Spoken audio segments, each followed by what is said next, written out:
overestimate, but in some cities the proportion approached this level. In Bristol, for instance, it was said that only 1/10 of the citizens were left alive by 1349.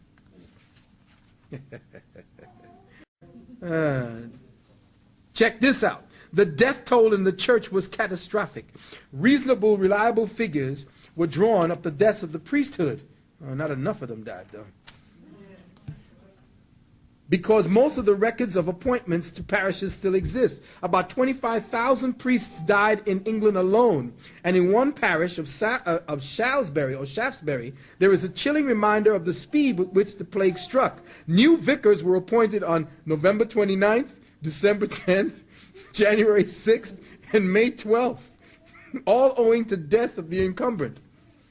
The Bishop of Bath and Wells, Ralph of Shrewsbury, writing from the relative safety of his country home, was forced to sanction emergency measures that would have scandalized St. Paul himself when he wrote this underlying message to the priests. At once and publicly instruct and induce yourselves, or by any other, all who are sick of the present malady, or who shall be taken ill, that in articulo mortis, if they are not able to obtain a priest, they should make their confessions of their sins, even to a layman, and if not the man at hand, then tell it to a woman.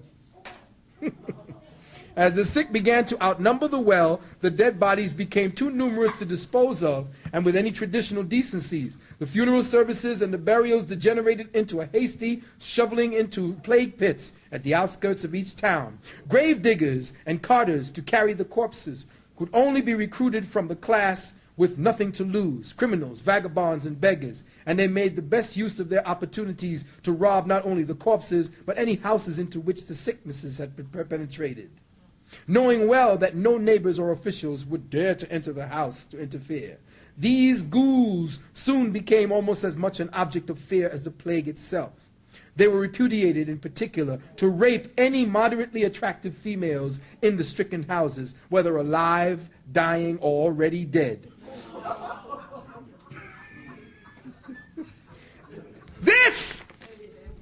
This is Christendom. Yeah, they still do it in the hospitals. Check this out. Many people fumigated their houses or kept enormous fires burning to drive the plague away. They burnt incense, juniper, laurel leaves, cypress, pine, balm, rosemary, lavender, anything to cover up the dreadful stench of the streets. Plague waters were invented at various times to pour on handkerchiefs or into pomanders, traditionally a dried orange filled with the fragrant oils, for those who had to venture out. The original eau de cologne, was in fact invented as a specific against the plague, and uses a large proportion of oil of rosemary and similar herbal oils with a reputation for healing or prophylaxis. On the other hand, with the curious doublethink that inflicts a community faced with a crushing disaster, it was also believed that other foul smells would keep away the plague and its attendant reek, and many householders spent their time couched grotesquely over their own toilets inhaling the fumes.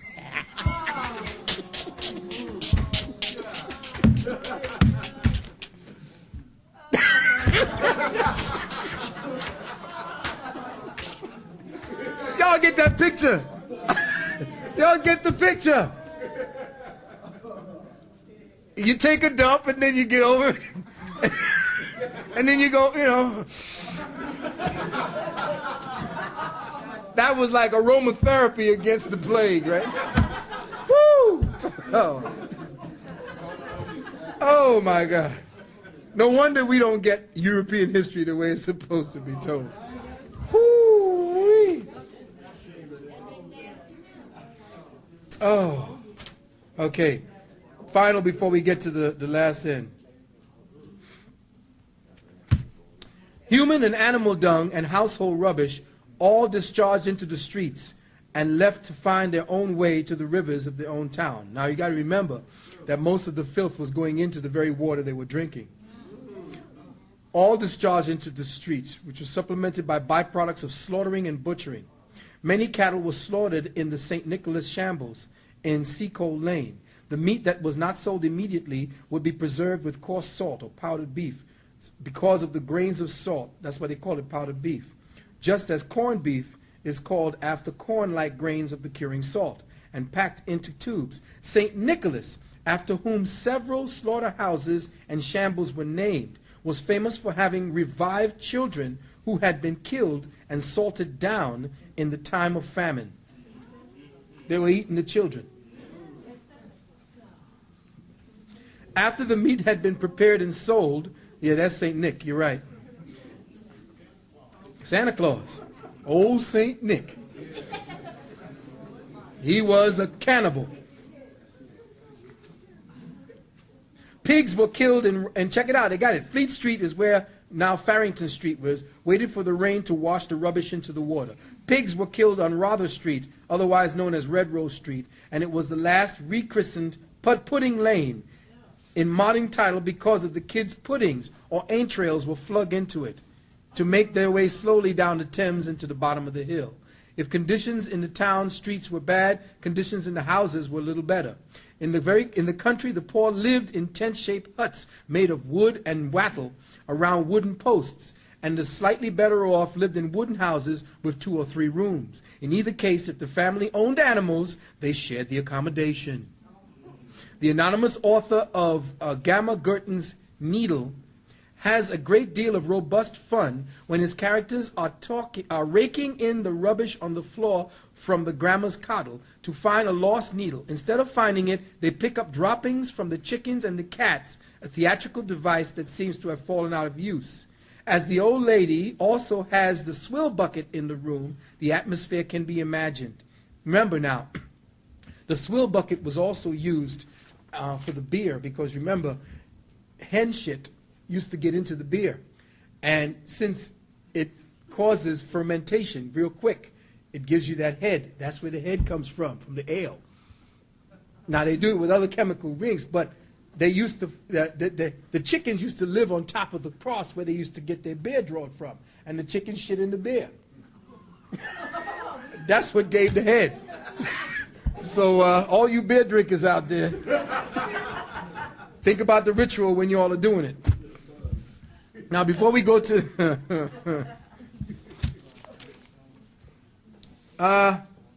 from Hilton Holtimer's book, The Genesis of Christianity, Judge T.L. Strain in 1875 said in a book called The Christian Evidence, he said, "Never was there a creed that made greater demands upon the credulity of mankind, or offered under circumstances more fraught with consequences to the interest of those to whom it is addressed. At the same time, never has the array of facts, taking them as stated, upon which the integrity of the creeds depends, been presented to the consideration of mankind upon grounds less capable of standing the test of examination and less entitling as to what is asserted to command belief. And I'm telling you, this goes on. There are hundreds of authors. Now, in my final, because I could have gone on for another 3 or 4 hours, I'm going to break down Christianity through the Inquisition to give you an idea of what went on to spread the faith. And remember, we're not spreading the faith based upon us going along and piously talking to you. We are spreading the faith through fear, torture, murder, genocide, and the like. The Middle or the Dark Ages. And now that Christianity is firmly established, what do we find? The kingdom of heaven on earth? No, on the contrary, a moral and intellectual degradation unparalleled in human history. According to Leakey, the 2 centuries after Constantine are uniformly represented by the fathers as periods of general and scandalous vice. And the following 2 are no better. Bishop Gregory of Tours wrote an account of them, and it is one of the darkest pictures in all history. On reading it, Gibbon remarked, "It would be difficult to find anywhere more vice and less virtue." As of the 5th century, Salvinius, a priestly historian, had this to say, "Besides a very few who avoid evil, what is almost the whole body of Christians but a sink of iniquity?" How many in the church will you find that are not drunkards or adulterers or fornicators or gamblers or robbers or murderers or all together? And we are told Christianity uplifted the race, rid the world of pagan sin, and paved the way for true civilization. This too is Catholic scholarship. According to this, the saved and sanctified Christians were not responsible for those wretched conditions. They were the result of the invasion of the barbarians and their destruction of the Roman Empire.